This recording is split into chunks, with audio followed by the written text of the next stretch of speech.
अस्सलामुअलैकुम दोस्तों, आज આપણે પેનકો બ્રેડ ક્રમ્સ બનાવીશું। તેના માટે મેં બ્રેડ લીધા છે, 8 નંગ લઈ લીધા છે બ્રેડના।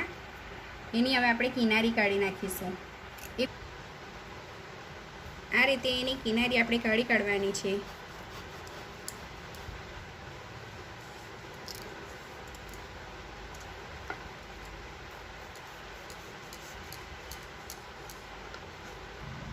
આ રીતે બધા બ્રેડની આપણે કિનારીઓ કાઢી નાખવાની છે।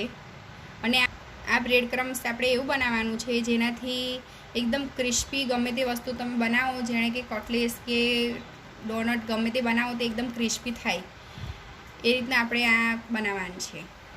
તમે જોઈ શકો છો કે બધા બ્રેડની કિનારી નીકળી ગઈ છે। કિનારી કાઢી નાખવાનો એક જ મતલબ છે કે આપણે જે પેનકો બ્રેડ ક્રમ્સ બનાવીશું તે એમની એકદમ વ્હાઇટનેસ। હવે આપણે એના નાના નાના ટુકડા કરી નાખીશું। આ રીતે એના નાના ટુકડા કરી નાખવાના છે અને એને મિક્સર જારમાં આપણે નાખીશું।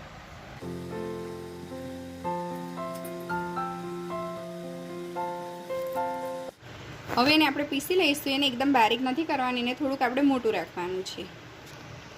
આપણું બ્રેડ દરાઈ ગયું છે, જો આ રીતે એનું ઠીક રાખવાનું છે। તમે જોઈ શકો છો કે થોડુંક મોટું રાખ્યું છે, મેં એકદમ બારીક નથી કરી દીધું। આપણે બ્રેડ ક્રમ્સને અંદર એક કઢાઈમાં નાખી દીધું છે અને એને આપણે ધીમા તાપે આપણે શેકવાનું છે। સતત હલાવતા રહીને એને શેકવાનું છે। એનો કલર ચેન્જ થવા દેવાનો નથી, એની વ્હાઇટનેસ બદલાય ના એ રીતથી આપણે એને હલાવતા રહીને શેકી લેવાનું છે અને ગેસ આપણે બિલકુલ ધીરો રાખવાનો છે, જેથી કરીને એકદમ ક્રિસ્પી થશે આપણા બ્રેડ ક્રમ્સ। 5 મિનિટ જેટલો સમય થઈ ગયો છે મને પેનકો બ્રેડ ક્રમ્સ તૈયાર કરવામાં।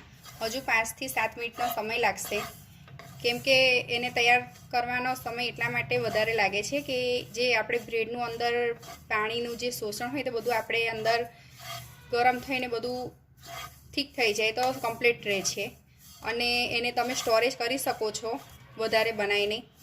અને આ બજારમાં બી ઉપલબ્ધ મળી આવે છે, પણ અમુક જગ્યાએ મળતું નથી અને તમે ઘરે બનાવી લો તો વધારે સારું રહે છે અને બિલકુલ ઇઝીલી જ છે બનાવવામાં અને ઘરે બનાવેલું વધારે સારું રહે છે બજાર કરતાં। 10 મિનિટ જેટલો સમય થઈ ગયો છે। આપણું પેનકો બ્રેડ ક્રમ્સ તૈયાર થઈ ગયું છે। એને તૈયાર થઈ જાય એટલે તમને ખ્યાલ આવશે કે તમે જે મમરા છે કે પૌવા છે તે તમે અંદર શેકતા હોય કઢાઈમાં ને કે રીતનો અવાજ આવે, એ રીતનો અવાજ તમને માલુમ પડશે એટલે સમજી લેવાનું કે તમારું બ્રેડ ક્રમ્સ તૈયાર થઈ ગયું છે। હવે આપણે ગેસ બંધ કરી દઈશું અને એને ઠંડુ થવા દઈશું।